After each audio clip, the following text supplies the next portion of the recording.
Hello everyone, I am back. ये है Anaya Siya story का पार्ट नंबर 18। सबसे पहले थैंक यू सो मच इतना ज़्यादा प्यार देने के लिए, इतना ज़्यादा सब्सक्राइब करने के लिए, कमेंट करने के लिए, लाइक करने के लिए।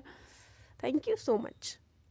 और हाँ, एक और चीज़, मुझे कमेंट आप लोग के कमेंट्स पढ़ने में बहुत मज़ा आती है, स्पेशली वो वाले कमेंट जहाँ पे आप लोग गेस करते हैं कि आगे स्टोरी में क्या होने वाला है, क्योंकि मुझे खुद भी नहीं पता कि आगे स्टोरी में क्या होने वाला है। मैं खुद गेस करती रहती हूँ कि स्टोरी में आगे क्या होगा। मुझे बस उतनी ही स्टोरी मिलती है जितनी मैं सुनाती हूँ एपिसोड में, और माही मुझे पूछने में भी नहीं बताती आगे क्या होगा। तो बिना बकवास के स्टोरी स्टार्ट करते हैं। लास्ट पार्ट में हमने देखा था कि काव्या थोड़े मज़े ले रही थी प्रिया के और प्रिया उस चीज़ का शिकार बन रही थी। अनाया ने प्रिया को मैसेज करके मिलने के लिए बुलाया था। दूसरी तरफ सिया स्टाफ रूम में थी अपने दूसरी तरफ सिया अपने स्टाफ रूम में थी। हेड डाउन करके वो अपने डेस्क पे लेटी हुई थी। नियति उसके पास आती है और बोलती है, सिया क्या हो गया? लंच का टाइम हो गया, लंच नहीं करना? चल कैंटीन। सिया ने बोला, नहीं यार, मुझे भूख नहीं लगी है, तुम खा लो। नियति थोड़ा सीरियस होके पूछती है, क्या हुआ? ठीक है ना, तबीयत खराब है? सिया थोड़ा सैड अंदाज में बोलती है, हाँ ठीक हूँ, बस भूख नहीं लग रही है, मन नहीं कर रहा है। नियति थोड़े मस्ती वाले अंदाज में बोलती है, रात को नींद नहीं आती, दिन में भूख नहीं लगती, ये सब तो तभी होता है ना जब किसी को प्यार हो जाता है किसी से। सिया अगेन थोड़े सैड मूड में कहती है, ऐसा कुछ नहीं है यार, बस बस मूड नहीं है खाने का। नियति ने पूछा, अच्छा बता तो सही, हुआ क्या, क्या परेशानी है? सिया पहली बार नियति के सामने जेन्युइनली एक्सप्रेस करती है। सिया ने कहा, थोड़ा कंफ्यूज होके, यार मुझे नहीं पता मुझे इतना फ़र्क क्यों पड़ रहा है। वो नहीं आई है और मुझे लग रहा है कि मेरा कुछ छूट गया कहीं। नियति थोड़ा शॉक होके बोलती है, एक मिनट, कौन नहीं आई? तुम किसके बारे में बात कर रही हो? सिया धीरे से बोलती है, अरे वही अनाया। नियति बोलती है, हाँ मुझे पता ही था तू उससे प्यार करने लगी है, इतना फ़र्क तभी तो पड़ रहा है तुझे। सिया ने कहा, नहीं यार, ऐसा नहीं हो सकता, ये सही नहीं है। वो स्टूडेंट है और मैं प्रोफेसर हूँ, बस। नियति ने आगे बोला, क्या यार, प्यार किसी से भी हो सकता है, थोड़ा टाइम ले, सोच इस बारे में। प्यार करना गुनाह थोड़ी ना है। और अब देवदास बन के मत बैठो यहाँ पे, चलो कुछ खा लो, शायद उसे कोई प्रॉब्लम होगी तभी नहीं आई होगी। सिया ने पूछा, तुझे कोई प्रॉब्लम नहीं है इससे? नियति ने पूछा, किससे? प्रिया सॉरी सिया ने आगे बोला, अरे मैं वो स्टूडेंट प्रोफेसर है, हम दोनों प्यार कैसे कर सकते हैं? नियति ने कहा, मुझे क्या ही प्रॉब्लम होगी इससे, और आजकल के ज़माने में कोई इतना नहीं सोचता। चल ना, लेट हो जाएगा, कैंटीन बंद हो जाएगी। सिया और नियति कैंटीन के लिए निकल जाते हैं। दूसरी तरफ अनाया और ईशा रेडी हो रहता है। दूसरी तरफ अनाया ईशा रेडी हो चुके थे। ईशा ने थोड़ी ज़िद कर करके सबको मना ही लिया, थोड़े बहाने और थोड़े नाटक करके। तो अब अनाया के साथ ईशा भी जा रही है, अनाया के उस नए फ्लैट में। अनाया और ईशा सबको हक करते हैं, मामा मामी और बाकी सारे लोगों को। कोई प्रॉब्लम हो तो प्रतीक को भेज देंगे हम, बस एक बार कॉल कर देना, मामा जी ने कहा। अनाया ने हाँ में अपना सर हिला दिया। ईशा और अनाया बैग लेके बस में जाके बैठ गए। ईशा बहुत एक्साइटेड थी। ईशा ने एक्साइटमेंट में बोला, फाइनली दी, मैं आपके साथ रहूँगी, कितना मज़ा आएगा। अनाया ने कहा, हाँ बट स्टडी भी करनी पड़ेगी। ईशा ने कहा, क्या दी, आप भी पापा जैसे बात कर रहे हो? कर लूँगी ना स्टडी, पर पहले आप मुझे पूरा शहर घुमाओगे। अनाया ने हाँ में अपना सर हिला दिया। ईशा ने कहा, मुझे आपको कॉलेज भी देखना है। अनाया ने बोला, हाँ ठीक है। दोनों करीब 2 घंटे के ट्रैवल के बाद दिल्ली पहुंच चुके थे। वहाँ वही एड्रेस पे जाते हैं जहाँ पे अनाया का नया फ्लैट था। दोनों अंदर जाते हैं। ईशा वो देख के काफ़ी हैरान थी कि इतना छोटा फ्लैट पर इतना सुंदर कैसे हो सकता है। अनाया ने बोला, वाओ, फ्लैट तो छोटा है पर काफ़ी सुंदर है। ईशा ने भी उसको अग्री करते हुए कहा, हाँ काफ़ी आलीशान लग रहा है। बस हम दोनों को यहाँ कुछ सामान खरीदने होंगे, फिर दोनों मिल के डेकोरेट करेंगे। अनाया ने अपने बैग ज़मीन पर रखे, मतलब वहाँ फ्लोर पे रखे। अनाया ने कहा, हाँ ठीक है, पहले फ्रेश हो जाओ और प्रिया भी आ जाएगी, उसके बाद हम साथ में जाके सामान लेंगे। ईशा ने भी हाँ में अपना सर हिला दिया। शाम के करीब 5 बज चुके थे। प्रिया ने अपनी क्लास कंप्लीट कर ली थी और अनाया के बताए हुए नए ड्रेस पे निकलने ही वाली थी। उसने अपनी स्कूटी निकाली और एक बार एड्रेस देखा और वहाँ के लिए निकल पड़ी। बीच रास्ते में वो सोच रही थी कि अनाया मुझे यहाँ क्यों बुला रही है, ये तो रेजिडेंशियल अपार्टमेंट है, यहाँ पे अनाया को क्या ज़रूरत पड़ गई। फाइनली कुछ देर के ट्रैवल के बाद प्रिया वहाँ पहुँच गई थी, एक रेजिडेंशियल अपार्टमेंट। सामने एक बड़ा सा बोर्ड लगा था, सिल्वर हाइट्स। प्रिया ने लेफ़्ट ली और 4th फ्लोर पे रूम नंबर 406 की बेल बजाई। एक बेल में किसी ने डोर नहीं खोला। प्रिया ने एक और बेल बजाई। अंदर से कोई रिस्पॉन्स नहीं आता है। फिर हल्के हल्की कदमों की आवाज़ सुनाई देती है। गेट खुलता है। सामने एक बबली सी लड़की खड़ी थी, जिसके फेस पे एक बड़ी सी स्माइल थी और आंखों में काफ़ी ज़्यादा क्यूरोसिटी। उसने कहा, आप प्रिया दी हो ना? प्रिया काफ़ी हैरान होकर बोली, हाँ पर तुम कौन? प्रिया ने तो यहाँ पे अनाया को एक्सपेक्ट करा था। मैं ईशा, अनाया दी की छोटी बहन हूँ। आप अंदर आइए ना। प्रिया अंदर आती है फ्लैट के। वो चारों तरफ घूम के पूरा इंटीरियर देख रही थी। फ्लैट छोटा था पर काफ़ी सुंदर था। मॉडर्न इंटीरियर, वाइट कर्टन्स, काफ़ी काम वाइब थी फ्लैट के अंदर। फ्लैट छोटा था और प्रिया ने भी अपनी लाइफ में बहुत अच्छे अच्छे घर देखे थे, बट ये फ्लैट अपने साइज़ के अकॉर्डिंग बहुत ही प्यारा था, बहुत ही प्यारा। ऐसा लग रहा था किसी ने बहुत शिद्दत से इस फ्लैट को डेकोरेट करवाया होगा। तभी वहाँ नंगे पैर अनाया आती है। उसने वाइट प्लाजो पहना था, पिंक टॉप पहनी थी। उसके बाल बहुत ही लूजली बन में बंधे हुए थे। प्रिया की नज़र उस पर जाती है और प्रिया उसे देखते ही काफ़ी खुश हो गई। अनाया ने उसे देखते ही उसका स्वागत एक स्माइल के साथ करा। प्रिया उसके पास तुरंत जाती है, उसे बहुत टाइटली हग करती है। रिटर्न में अनाया ने भी उसे हग किया, पर अनाया बोल पड़ती है, अरे नौटंकी, बस मैं कुछ दिन के लिए तो गई थी। प्रिया अपना सर पीछे करती है, अनाया की तरफ देखती है थोड़ा गुस्से में, और वो बोलती है, मत पूछ यार, तेरे कुछ दिन के चक्कर में किसका किसका हाल ख़राब हुआ है ना, तुझे पता भी नहीं है। अनाया थोड़ा कंफ्यूज होकर बोलती है, मतलब? प्रिया हंसी रोक के कहती है, इसका मतलब कौन ही हो सकता है सिया मैम के अलावा?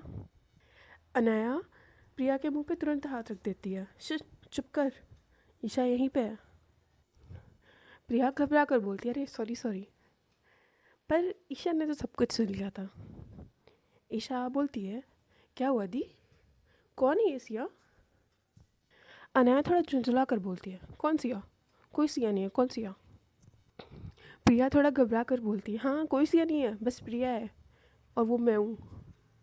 अनाया घूरती है उसे, तो दिमाग ख़राब हो गया है, कुछ भी बोल रही है। अनाया ईशा को बोलती है, ईशा बच्चा तू जाके मामा जी को बता दे कि हम पहुँच चुके हैं, वो परेशान होंगे वरना। ईशा कहती है, हाँ ठीक है दी, और वो अंदर चली जाती है अपना फ़ोन लेने। अनाया प्रिया के शोल्डर पे हल्का सा मार के बोलती है, तेरे मुंह पे कंट्रोल नहीं है ना?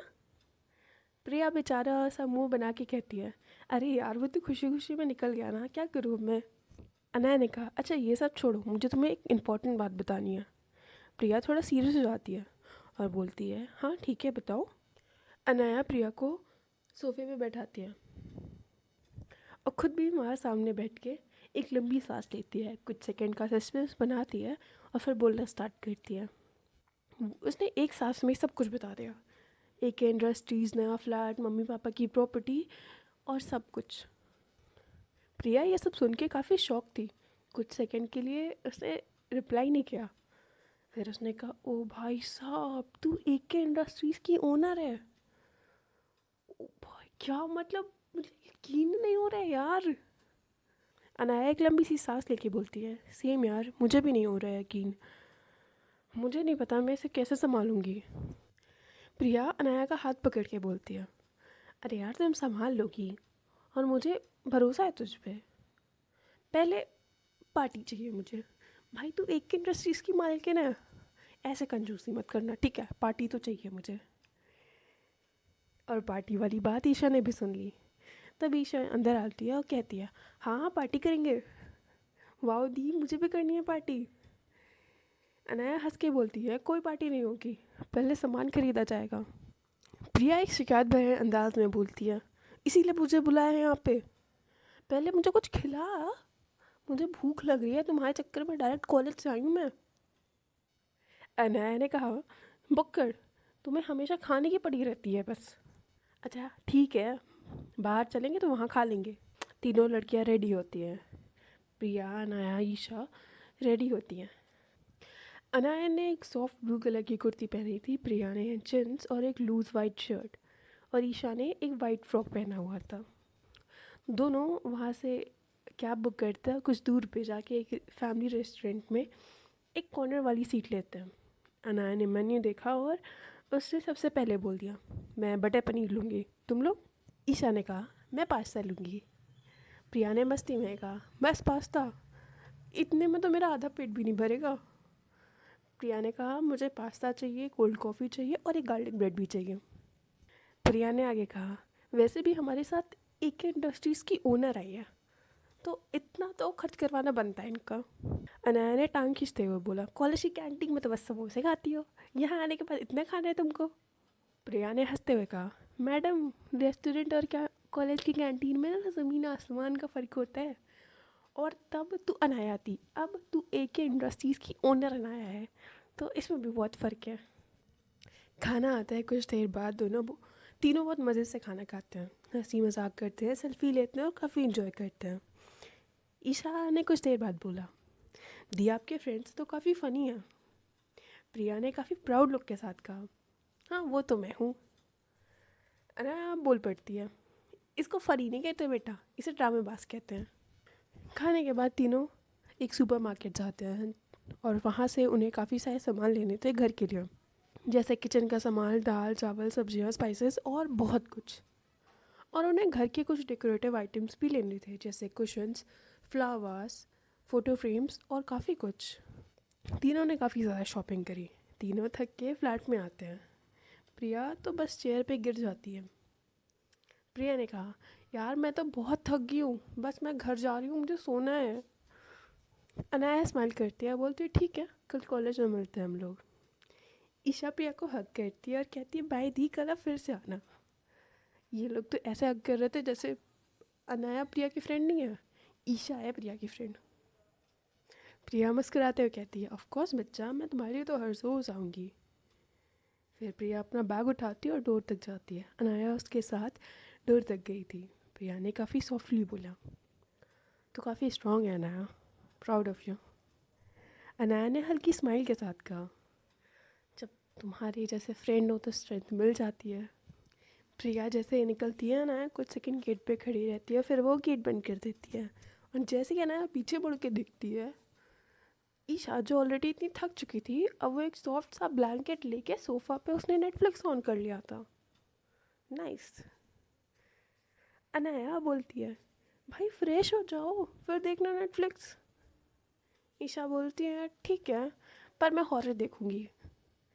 अनाया ने कहा, अच्छा हॉरर देखना है, देख लेना, पर मुझे तंग मत करना रात में ये बोल के कि डर लग रहा है। दूसरी तरफ सिया, वो भी घर पहुंच चुकी थी। आज का दिन उसका काफ़ी ख़राब गया था। ऑब्वियसली अनाया नहीं आई थी, उसका मूड ऑफ था, क्लास में भी उस काफ़ी उदास थी, उसने लंच भी अच्छे से नहीं किया और घर आके सीधा वो अपने रूम में चली गई। सिया तुरंत फ्रेश होके बस उसने अपना फ़ोन उठा लिया और बेड पे लेट के अपना फ़ोन में अनाया का चैट बॉक्स खोला और बिना कुछ सोचे समझे मैसेज टाइप कर दिया, हेलो अनाया, तुम ठीक हो ना? पर सेंड करने से पहले कुछ सोच रही थी, मैं इसे भेजूँ या ना भेजूँ, ये ठीक लगेगा ना? क्या अनाया इसे फॉर्मल वे में लेगी या नहीं? क्या वो सब जो हुआ था उसके बाद मुझे भेजना चाहिए ये मैसेज? काफ़ी कुछ सोचती है सिया। सामने अनाया भी लाइव दिखा रही थी। अनाया ने भी व्हाट्सएप खोल रखा था। सिया ने फिर से सोचा, क्या मैं इसे भेजूं या नहीं? पर फिर कुछ सोचने के बाद उसने अपने लिखा हुआ मैसेज डिलीट कर दिया। दूसरी तरफ अनाया भी अपने बेड पे लेटी हुई थी, अपना फ़ोन खोल के बैठी थी। अनाया ने भी व्हाट्सएप खोल रखा था। सिया का चैट बॉक्स खोल रखा था, उसमें साफ साफ दिखा रहा था टाइपिंग। अनाया ये देखकर तुरंत सीधी होकर बैठ गई। उसने अपना फ़ोन दोनों हाथों से पकड़ लिया, आंखों के सामने रख लिया, जैसे दिल वापस धड़कने लगा हो, ऐसी फीलिंग आ रही थी उसे। उसके बगल ईशा भी लेटी हुई थी। ईशा ने पूछ लिया, क्या हुआ दी, अचानक से बैठ क्यों गई? मॉम फूट गया क्या?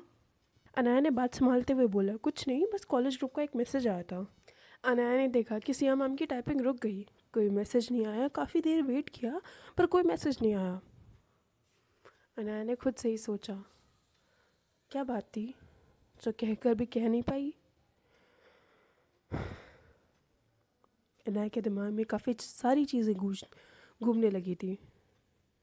फिर उसने खुद से ही डिसाइड कर लिया, पहला कदम मैं ही उठाऊँ क्या? उसने सिया मैम को लिखा टेक्स्ट पे, क्या हुआ, आप ठीक है ना, कुछ बोलना था आपको। और उसने बिना कुछ सोचे मैसेज भेज दिया, क्योंकि उसे पता था कि वो सोचेगी तो वो फिर से वही करेगी जो सिया मैम ने किया था, वो मैसेज नहीं भेज पाएगी। सिया मैम ने तो ऑलरेडी अपना फ़ोन खोल रखा था। अनाया का मैसेज बॉक्स खोल रखा था। अनाया का मैसेज देख के सिया मैम के फेस पे एक स्माइल आ गई, जैसे जान में जान आ गई हो। उनको हल्का सा खुशी महसूस हुई। शायद जो वो कह नहीं पाई थी अनाया उसे पहले ही समझ गई थी।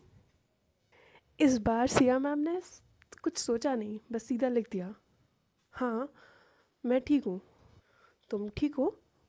2 दिन से कॉलेज नहीं आई। अनाया कोई मैसेज देख के गुस्सा आ गया। उसे लगा कि उन्होंने इतनी बुरी तरीके से मेरा प्यार रिजेक्ट कर दिया था, अब क्यों पूछ रही है मेरे बारे में? अनाया ने लिखा, हाँ मैं ठीक हूँ। आपको तो मैं बिगड़ी हुई लड़की लगती थी ना, तो फिर इतनी फिक्र क्यों हो रही है मेरी? अनाया ये मैसेज देख के चुप हो गई। उसने कुछ नहीं लिखा। क्या लिखना चाहिए, क्या जवाब दे वो? कुछ सेकंड सोचा और फिर कॉन्वर्सेशन से भाग गई। उसने गुड नाइट लिख दिया और सिया ने फ़ोन अपना रख दिया। अनाया ने जब ये मैसेज देखा, सिया मैम का बस गुड नाइट, ये क्या मैसेज होता है, ये क्या बात हुई, बस गुड नाइट? अरे मैंने कुछ पूछा था उनसे, उन्होंने रिप्लाई भी नहीं किया। अनाया भी थोड़े गुस्से में थी। उसने अपना फ़ोन रखा और तकिए पे सर रख के लेट गई। फिर कुछ देर के बाद जब अनाया का गुस्सा थोड़ा शांत हुआ, अनाया ने खुद से बोला, इनका अलग ही सीन चल रहा है, इनको मेरा प्यार एक्सेप्ट भी नहीं करना है और मेरी फ़िक्र भी करनी है। अब तो कंफर्म हो गया है, इनके दिल में कुछ नहीं बहुत कुछ है मेरे लिए, और अब तो मैं इनसे हाँ बुलवा के ही रहूँगी। अनाया ने एक मैसेज करा, गुड नाइट, वैसे मैं कल आ रही हूँ, आपको फिक्र करने की ज़रूरत नहीं है। सिया ने ये मैसेज पढ़ के स्माइल करा। अनाया ने अपने आप से कहा, चल अनाया सो जा, कल तुझे सिया मैम का दीदार भी करना है और अब उन्हें अच्छे से मनाना भी पड़ेगा। अब प्यार किया है तो नखरे तो झेलने पड़ेंगे। इस बार अनाया ने ठान ली थी, अब सिया मैम कुछ भी बोले हाँ तो बुलवा के रही अनाया उनसे। अनाया ने अभी अपनी इज़्ज़त बना ली थी, तो आगे की स्टोरी काफ़ी इंटरेस्टिंग होने वाली है। तो अभी के लिए इतना काफ़ी, आगे की स्टोरी नेक्स्ट पार्ट में। बाय एवरीवन और हैप्पी फ्रेंडशिप डे।